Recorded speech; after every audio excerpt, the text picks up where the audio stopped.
So. Recording in progress. Years ago, Recording.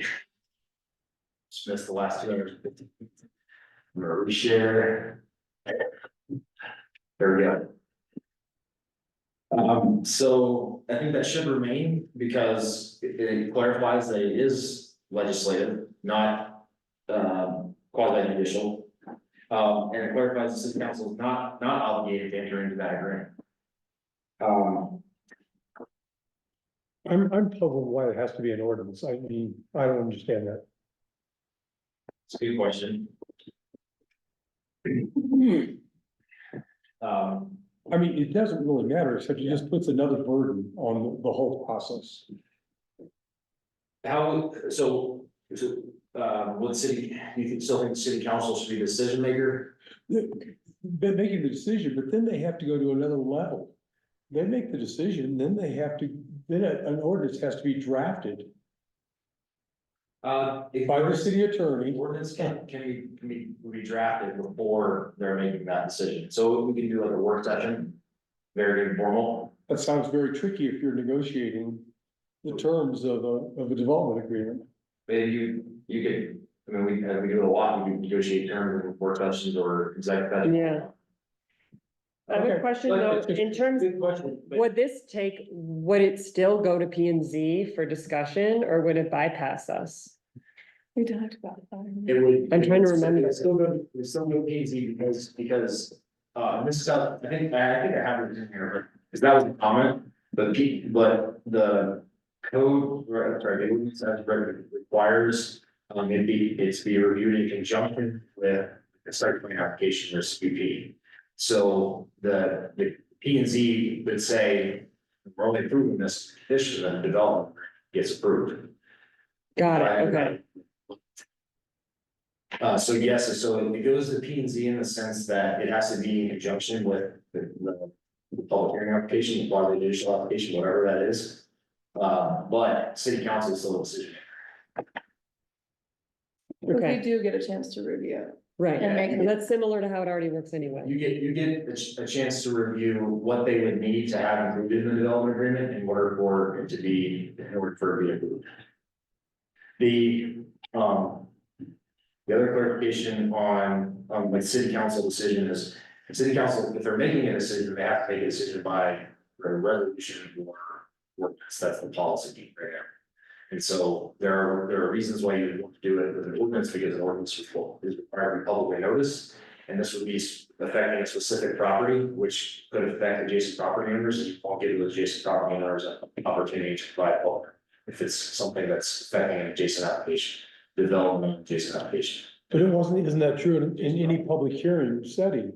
Right. I Yeah. don't know, same as it feels like a layer, an unnecessary layer to me, that's all. Right, but if you think about it, like what you're getting in return is a lot of flexibility potentially. Streamlining voice. Yeah, And you want, like, I won't say you want the process to be cumbersome, but you want to go through a fully vetted process. Mhm. Because it potentially make a significant gain from the code. So then the question would be, so you go through, would P and Z have to go through a hearing process? And then would city council have to go through a hearing process on the application? And then go through another hearing process for the ordinance? I would suggest that whenever possible, we do that concurrently. Okay, yeah, then might not matter, but Yeah, I see what you mean. it It just feels a feels like little a- more it complicated. just feels like such a burden to people Yeah. trying to get things done. And then the code section clarifies that it must be submitted in conjunction with the quasi judicial application, whether that's subdivision, site plans. So all of that legwork is to keep that ahead of time, so that's. Yeah, Forward. right. Yeah. And if we're doing CUPs like we probably should have been doing them and having conditions only based on criteria, like we were talking about earlier, this actually gives us more flexibility to recommend, Mhm. as long as they're within those Bingo. Well, limitations, deed restricted land, That's as long as they're within that realm, right? Okay. And what I've always kind of thought, maybe it's not right, is that these are likely gonna be used by the more complicated situations that outlie all of the other pathways that are in place, and so there really should be some kind of, even if it feels a little redundant, there might be opportunities where that second layer is going to save us. Exactly. And Instead of also on kind of- smaller properties, this seems like a way easier thing than trying to do a PUD.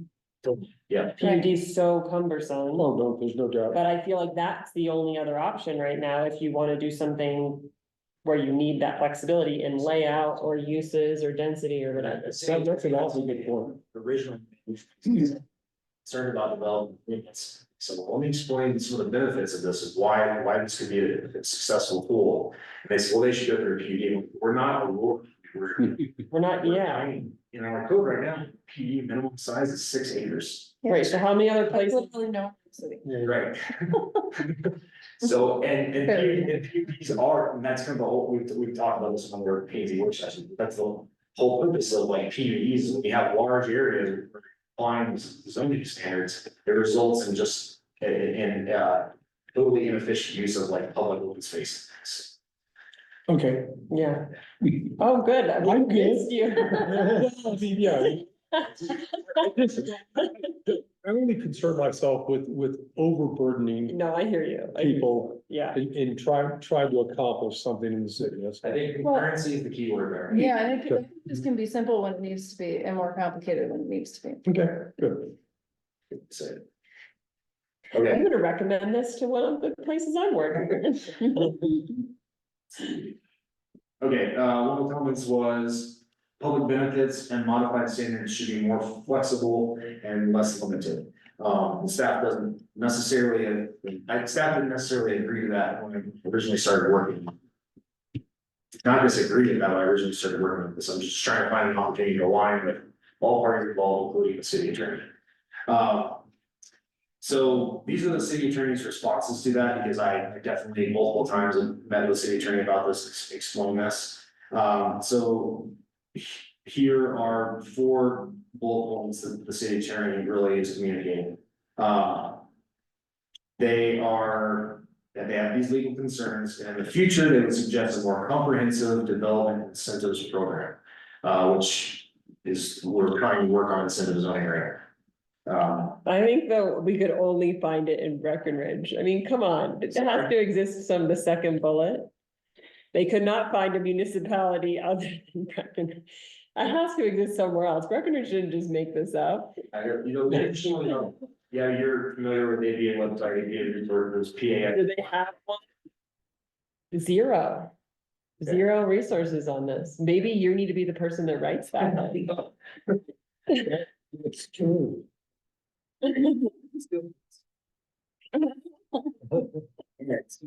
Maybe we can do a joint session Yeah, of right. development agreements. So 4 bullet points are, they're supportive of the current draft. They're supportive of it. But they're only supportive of the guardrails. Well, they have concern about only the guardrails, but we talked about that before. We talked about, couldn't find another example. Ad hoc basic zoning is risky, the better way to go about is to collect out by ordinance all the incentives available for a property and show these changes on the site plan, which is part of the, that way, all zoning is created consistently through zoning procedures. Another way that they're trying to say this is that I think that I'm not even interested in that, but let's just leave it there. And then finally, this approach, if used heavily, could lead to inconsistent zoning decisions and decisions not reflected in zoning approvals. Future property owners and planners would have to know to look for agreements that may have modified zoning approval to see what zoning applies to. Granted, agreements to be recorded, but often text documents overlooked in favor of map and plats and drawings, especially in land use. So this is her kind of attempt at addressing that concern that this should be more flexible. I think really the first bullet point speaks to that the most, is that they want those guardrails.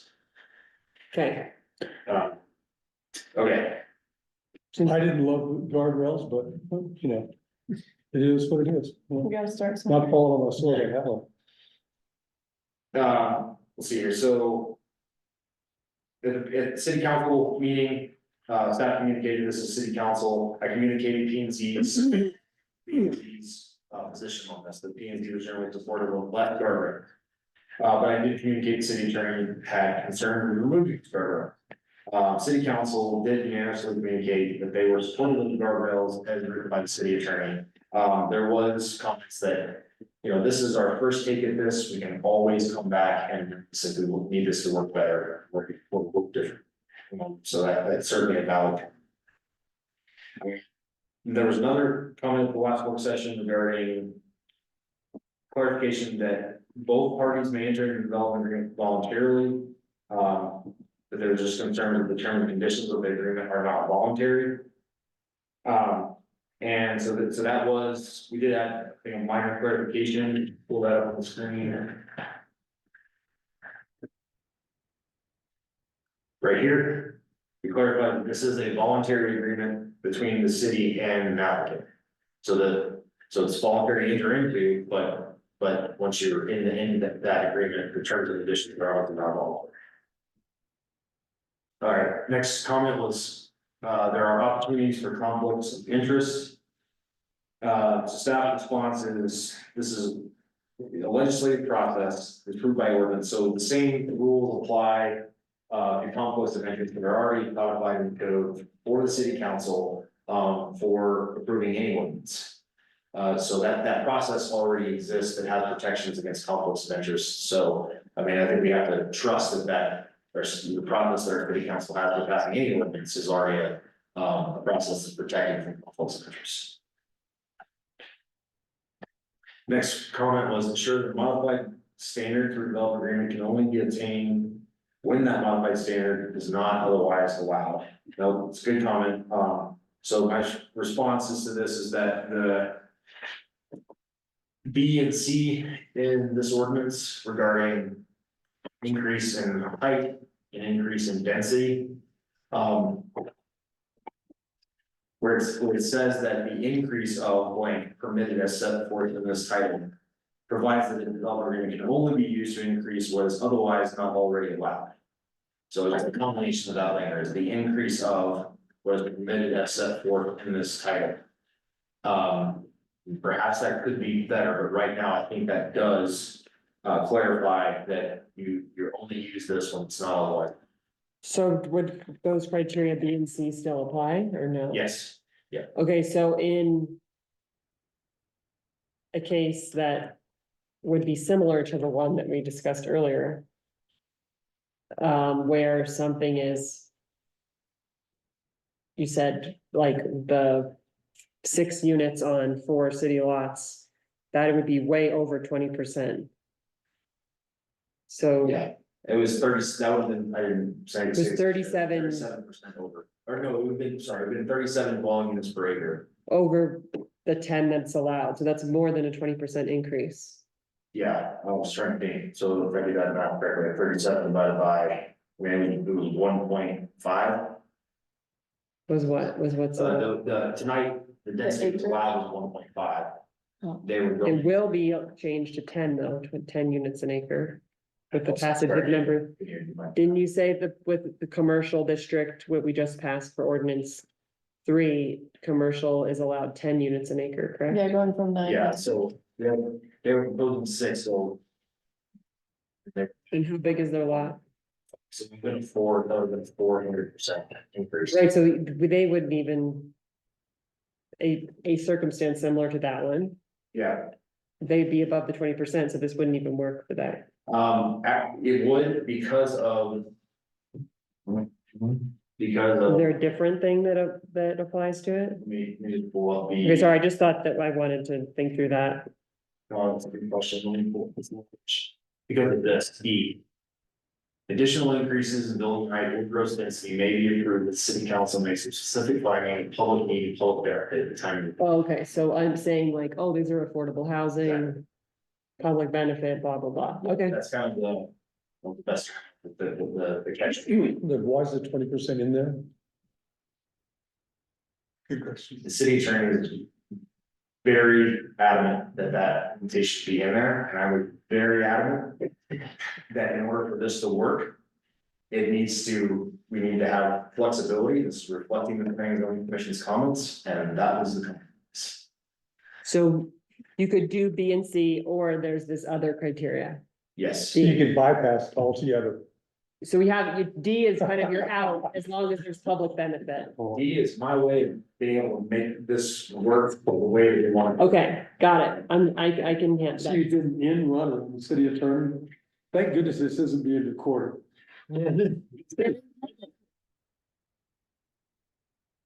Okay. Any other, changes or staff comments to? That's, okay, so that's it on my responses to P and Z's on the last few work sessions. So then highlighted in yellow on screen are changes. So other things to note is here, the city attorney added criteria for delivery by the city, to the city by a date certain, so that's great. And yeah, public notice clarification, that's it. So, city council was, supportive of this. I think, yeah, oh wait, I'm just trying to see if I can put my notes here. There we go. Unanimously supportive, I communicated guardrails concern, city council, P and Z's, less guardrails. They were supportive of leaving the guardrails. No further comments from staff, recommend approval. Okay. Thank you for that staff presentation. The public will now be provided an opportunity to comment on ordinance number 4. Series 2024, we will start with the people, okay. Anyone on Zoom? Nope. Steve, would you like to comment on this number 4? Okay. So you did this work session, Steve, right there, First Street. I went to this work session where you guys hashed this out, and I'm very pleased that you kept this increase up to 12 feet in maximum. I like that very much. And then this compromise that Chapin hammered out with the city attorney, that makes sense about the public benefit. So thank you for, I tend to be amazed that you can get all this together and keep it. Thank you. Great, thank you for that comment. Would staff like to address any of the comments? Are there any public comments planning and zoning commission would like staff to address?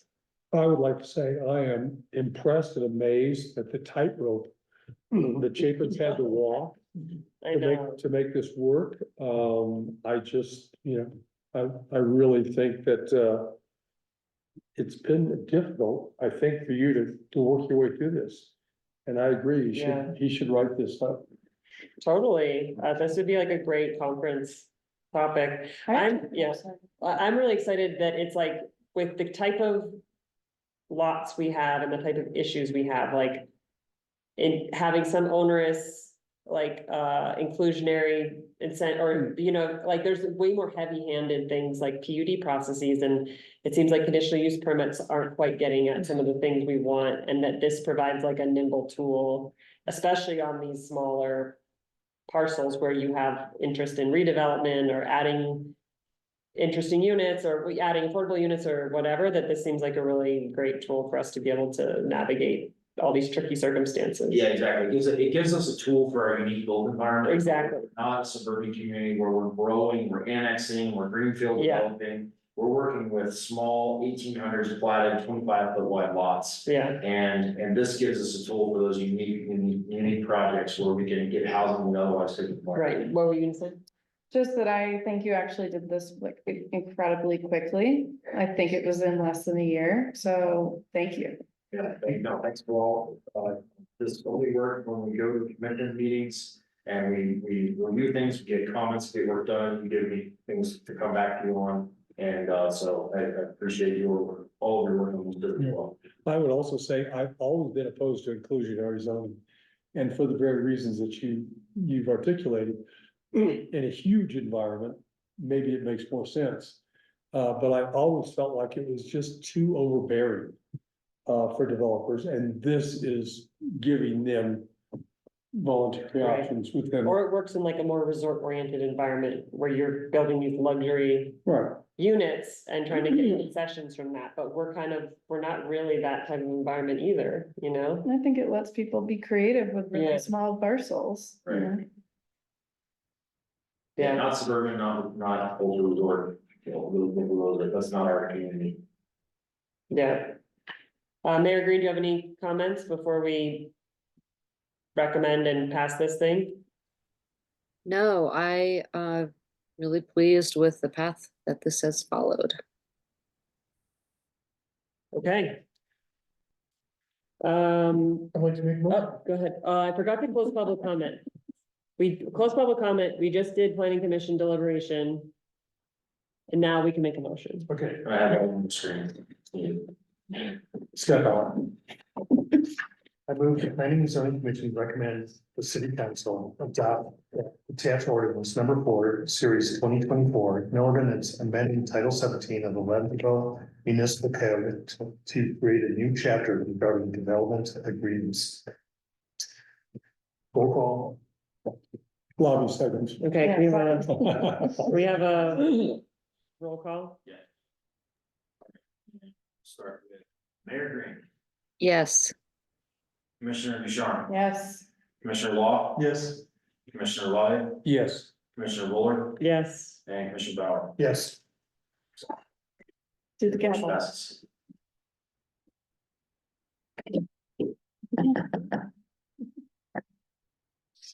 For meeting adjourned. Let me just put your agenda up on the screen. Yeah. Okay, let's just, the next meeting is August 28th. Where we have another public hearing, so as many in-person folks as possible, and then it sounds like we continued the, oh. We already did public comment items on the agenda as number 2. So, We've done You have it we've added twice. Commissioner Bauer. so this was added at some point, I don't know exactly when, but we were going to address that in item number 7 in terms of, talking about and amending that agenda item, like deleting it. And just leaving it up as number 2 only, as the working part of the meeting happens at the front end of the meeting. I'll tell you why, I rethought that. Mr. President just brought that to our attention. In city council, we did the same thing. We decided one public was enough.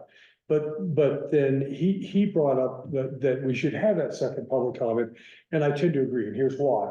A lot of times people sit here, if they're polite enough to sit here through these meetings, and things occur to them Mm, during those meetings, and that's why when we would have that second public comment, it's not on items not on the agenda, it's on anything they want to talk about, mm, and they have 3 minutes, so I think it's appropriate to keep it, that's my opinion. okay, so I kind of skipped right past it. Yeah.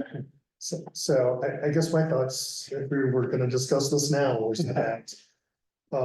Typically, those public comments are directed at the forthcoming, working part of it. And usually are not recaps and those, and basically like is most useful at the front end of the meeting. Because if they're at the end, then there's nothing to debate about in the working part of our session.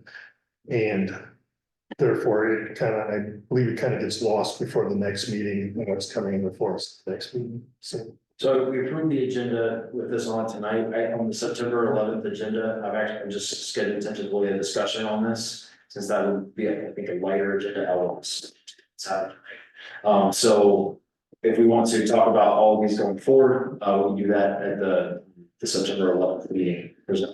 Yeah. At the very least, I think it should not say items not on the agenda at the end of the meeting, Say additional public comment. or- additional public comments. Okay. We can talk, let's add that as a discussion item, September 11th. Speaking of September 11th, I had a meeting moved that is in Steamboat that ends at like 4:30, so I probably can't make it on time, so if someone else could share that continuance part, I can probably get here by 7, but I probably can't get here by 6. On September 11th, was the next opportunity where we didn't have a busy meeting until this continuing back in May. We talked about chair election. Commissioner Buller, your position was reinstated, we just formally need to go through another chair election. Okay, So if you're should be a chair, continuing chair, we want to do that, have that discussion at a meeting where you were present. right. Yeah. Um, So I can push that off okay. to November 11th if needed. Usually people get elected into office if they don't show I know, They're nominated and. yeah, I'm open to someone else being chair. I feel like life has been a little busier than I would like it to be, and so. And I mean, if no one wants to be chair, I continue to be chair, but if anyone wants to take that role, I'm happy to not be chair. That's spoken like a true national. Just putting it out there, I mean, Let's talk about it on the 11th. okay, All right, we'll keep it on the agenda for the. okay, And then your next meeting, May 28th, you have one public hearing on this 109 Oak Street and flat vacation for one property. And the Regional Housing Authority, 24 unit development on 2 sites, duplexes, 6 units on the hospital site. And sorry, is it 18 units on the school district site? It'll be a work session, you'll be the decision maker on the site plan. And you'll make a recommendation to city council for the plat unit. Those will be concurrent applications. That review on our next meeting is just a work session before they submit the formal Oh, application, cool. so you have an opportunity to see this twice. Awesome. Did the housing authority select a builder from the RFP? they did. Yes. Who did they select? Do you guys know? It is, hold on, so I'm taking my phone. It was not fading west. No, it's not getting this. And I was talking to Adam. Holitz, and she was representing the second person. But she said she felt like the decision to pick the third option was a good decision. They were out of Nebraska? It's Adam Berger, Front Range Company. Oh, yes, the other one not chosen was out of Nebraska. Right? Yeah, the other one was, it was, Champion Homes and using Jack Tenders as a local representative. Oh, got it, okay. Maybe it was Jack that said that to me. I may have confused that. Yeah, I think Jack said that to me. He said, But they're a "I felt like modular, they're a modular product, they're a modular. Yeah. Yeah, I think that. they all I think they Adam all Berger work. systems, they 3 factories, so they can have flexibility for different projects. 3 different models. That's very exciting. Yeah. So your attendance will be appreciated in that meeting. The September 11th will be lighter, except for the continuance that will happen. do we know what the status is on the 12 units? Which one is that? So, yeah, the arts. Yeah. Oh, Should there's we a have- groundbreaking. Yeah, they're engineering, so waiting on engineering to be addressed. By the applicant. Yeah, related to. I think it was storm sewer, I can't remember the full list, but it was. Storm sewer plus, that we're waiting for the applicant's engineer to address these comments. So a lot of the comments were generated back in October, we were given to the applicant back in October. So there was I don't think it's anybody's fault in the design team's project's fault, there was a long delay where things didn't happen, and so they're. Ideally, they were getting boxes delivered right now, but we have a holdup because the site plan can't be approved because the engineer's comments have to be addressed in order for the building permit to be issued. Yeah. But I tried to get ahead of this back in October. And yet we're trying to build affordable housing, but we do everything in our power to stop it from happening. That's. I know, it's not fair, I get it, but that's the way it feels. Yeah, I can, yeah, certainly, yeah.